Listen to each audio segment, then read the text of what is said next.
Bu bölümde Mezoamerika'nın gizemli antik kentinden Sahra Çölü'nün bilgi merkezi Timbuktu'ya, Nazi zulmünün simgesi Oradour-sur-Guilan'dan geleceğin güneş yörüngesindeki iddialı projesi Heliosphere'a uzanarak medeniyetlerin çöküş nedenlerini ve insanlığın direnme gücünü farklı açılardan ele alacağız. Yıkılmış Kent Öyküleri başlıyor.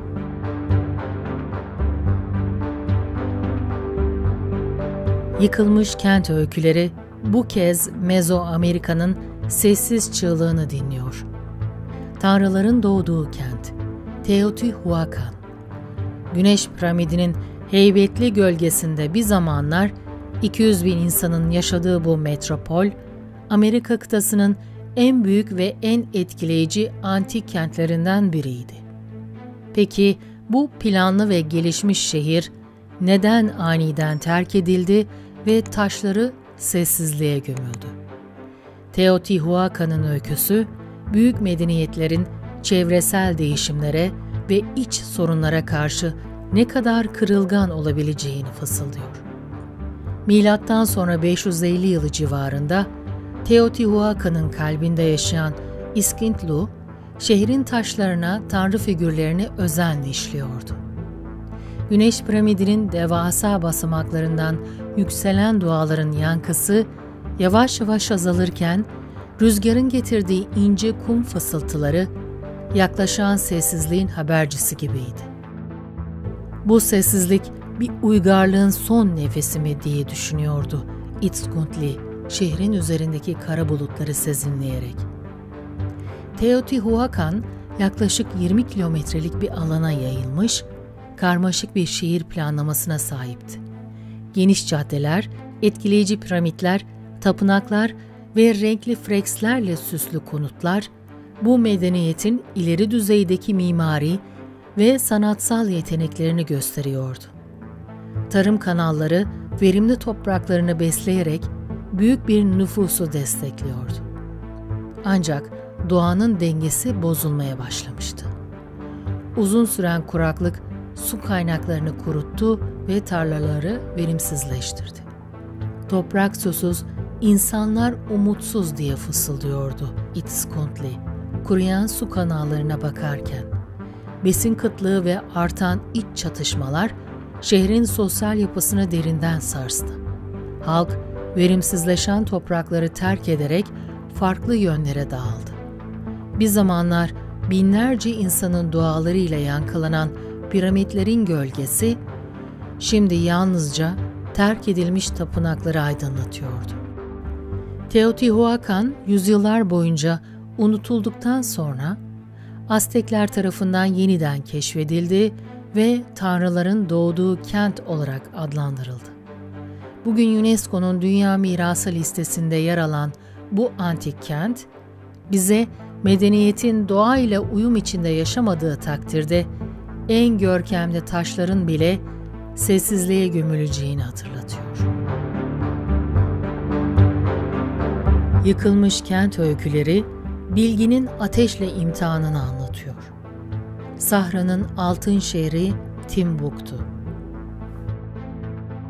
Bir zamanlar Afrika'nın en önemli entelektüel ve ticari merkezlerinden biri olan bu efsanevi şehir, kütüphanelerinde sakladığı binlerce el yazmasıyla bilginin parlayan yıldızıydı.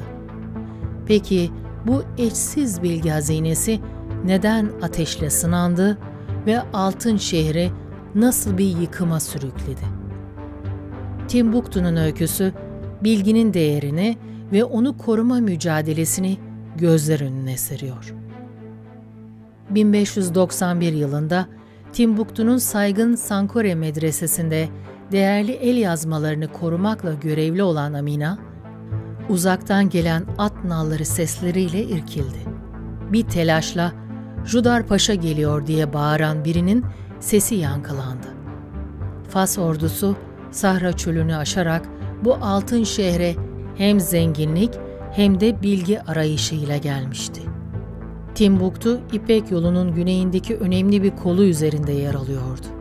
Altın, tuz ve diğer değerli malların ticaret merkezi olmasının yanı sıra Afrika'nın dört bir yanından gelen alimlerin toplandığı camileri ve medreseleriyle ünlü bir bilgi merkeziydi. Sankore Medresesi ve diğer kütüphaneler astronomiden matematiğe, tıptan hukuka kadar pek çok alanda binlerce değerli el yazmasını barındırıyordu. Bu kelimeler nesillerin birikimi, Afrika'nın entelektüel mirasıydı. Fas ordusu şehre girdiğinde Amina ve diğer bilginler panik içinde ciltlenmiş metinleri korumak için harekete geçti. Değerli el yazmaları deve heybelerine özenle yerleştirildi. Bu kelimeler nesillerin mirası diye fısıldıyordu Amina her bir sayfaya dokunurken. Ancak kılıçların gölgesi şehrin surlarını aşmış, medreseler yağmalanmaya, el yazmaları ateşe verilmeye başlanmıştı. Amina bir grup cesur insanla birlikte çöle doğru kaçarak bu paha biçilmez bilgiyi kurtarmaya çalıştı. Timbuktu asla eski ihtişamını tam olarak dönemese de, Amina ve diğerlerinin çabasıyla kurtarılan el yazmaları, Afrika'nın zengin entelektüel tarihinin günümüze ulaşmasını sağladı. Bugün restore edilen kütüphaneler, bilginin kılıçtan daha kalıcı olduğuna dair güçlü bir mesaj taşıyor. Timbuktu'nun yanmış topraklarından yükselen küller arasında bilginin sönmeyen ışığı parlıyor. Bu efsanevi şehir bir zamanlar bilginin merkezi olarak parlasa da savaşın ve cehaletin yıkıcı etkisine maruz kalmıştır. Ancak kurtarılan el yazmaları ve restore edilen kütüphaneler bilginin en karanlık zamanlarda bile yeniden doğabileceğine dair umut verici bir mesaj sunuyor.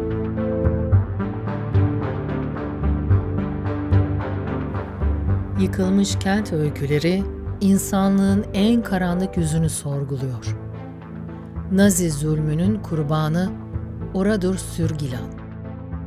10 Haziran 1944'te bu huzurlu Fransız köyü, Nazi SS askerlerinin acımasız saldırısıyla tarihin en tüyler ürpertici katliamlarından birine sahne oldu. Peki bu masum köy neden hedef seçildi ve insanlık nasıl bu kadar büyük bir vahşete tanık oldu? Oradour-sur-Glane'ın öyküsü, nefretin medeniyeti bir anda nasıl yok edebileceğini acı bir şekilde gösteriyor. 10 Haziran 1944 sabahı Oradour-sur-Glane'ın sokakları her zamanki gibi çocuk kahkahaları ve günlük yaşamın telaşıyla doluydu. Terzi dükkanında annesine yardım eden genç Joshua, uzaktan gelen tankların uğursuz gürültüsüyle irkildi. Kısa bir süre sonra SS askerleri köye girdi ve meydanda topladıkları erkekleri acımasızca vurdu. Ardından kadın ve çocukları kiliseye tıkayıp ateşe verdiler. Oradour-sur-Glane, sakin ve huzurlu bir Fransız köyüydü. Komşuluk ilişkilerinin sıcaklığı, toprağın bereketi ve çocukların neşeli sesleri köyün atmosferini oluşturuyordu. Joshua o sabah dükkanda annesine yardım ederken savaşın uzak bir tehdit olduğunu düşünüyordu. Ancak tankların gürültüsü bu huzurun kısa sürede yerini dehşete bırakacağının habercisiydi. SS askerleri köye girdiğinde hiçbir uyarı yapmadan erkekleri meydanda topladılar ve acımasızca kurşuna dizdiler. Ardından kadın ve çocukları kiliseye sürüklediler ve kapıları kilitledikten sonra ateşe verdiler. Joshua şans eseri bir ahırda saklanmayı başarmıştı. Dışarıdan gelen çığlıklar, alevlerin yükselişi ve dumanın kokusu, insanlığın o anda nasıl yok olduğunun acı bir şekilde göstergesiydi. Nasıl oldu da bu insanlık bu kadar çabuk öldü diye sordu Joshua kendi kendine, dehşet içinde. Savaşın ardından Oradour-sur-Glane, Nazi zulmünün ve nefretin korkunç bir anıtı olarak olduğu gibi korunmaya karar verildi. Yıkık evler, paslı bisikletler, erimiş saatler ve yanmış kilise. O kara günün sessiz tanıkları olarak orada duruyor. Bu köyün sessizliği, nefretin medeniyeti bir anda nasıl yok edebileceğinin en yüksek çığlığıdır. Yıkılmış kent öyküleri, geleceğin kibrine ayna tutuyor. Güneşin öfkesiyle yıkılan Helios Spire.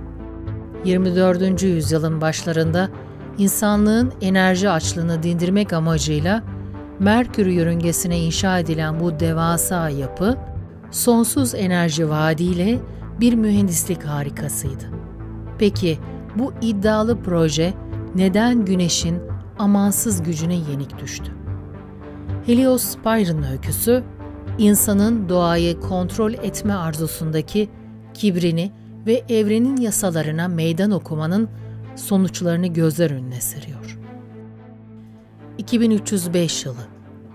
Helios Spire'ın devasa kontrol odasında çalışan Dr. Mira Chen, istasyonun karmaşık veri akışını dikkatle izliyordu. Bu istasyon insanlığın enerji sorununa sonsuz bir çözüm vaat ediyordu diye düşünüyordu Mira, projenin başarısından duyduğu gururla. Ancak Güneş'ten gelen beklenmedik ve şiddetli bir X ışını patlaması, istasyonun hassas soğutma sistemlerini saniyeler içinde eritti. Helios Spire, 100 kilometre yüksekliğinde devasa bir yapıydı ve Merkür yörüngesinde parlayan bir enerji santraliydi. Aynalarıyla Güneş'in enerjisini toplayıp dünyaya aktararak insanlığın enerji ihtiyacını sonsuza dek karşılamasını hedefliyordu. Ancak insanlığın bu iddialı projesi Güneş'in amansız gücünü hesaba katmamıştı. Patlama anında Mira, panik içinde son veri kayıtlarını almaya çalıştı. Kontrol panelleri alarm sesleriyle çınlıyor, eriyen sistemlerin göstergeleri kırmızıya dönüyordu. "Doğa bize boyun eğmeyecek," diye fısıldadı Mira, yaklaşan felaketin kaçınılmazlığını dehşetle fark ederek. Helios Spire, saniyeler içinde bir alev topuna dönüştü. Devasa yapı, Merkür yörüngesinde binlerce parçaya ayrılarak uzay boşluğuna yayıldı. İnsanlığın enerji hayalleri, Güneş'in öfkesiyle birlikte kül oldu. Bugün Helios Spire'ın enkazı, Merkür yörüngesinde tehlikeli bir uzay çöpü yığını olarak dönüyor. Her yıl düzenlenen Güneş anması törenlerinde insanlık bu trajik olayı hatırlıyor ve teknolojinin en ileri noktasında bile doğanın gücüne karşı ne kadar çaresiz kalabileceğini bir kez daha idrak ediyor. Teotihuacan'ın piramitleri, Timbuktu'nun el yazmaları, Oradur'un yıkık evleri ve Helios Spire'ın uzay enkazı. 4 farklı zaman diliminde 4 farklı yıkım öyküsü. Tarih, insanlığa şunu öğretir: İnsanlık, doğaya ve bilgeliğe saygı duymazsa yıkım kaçınılmazdır. Ancak her enkaz yeniden başlamak için bir ders taşır. Yıkılmış kent öyküleri devam ediyor.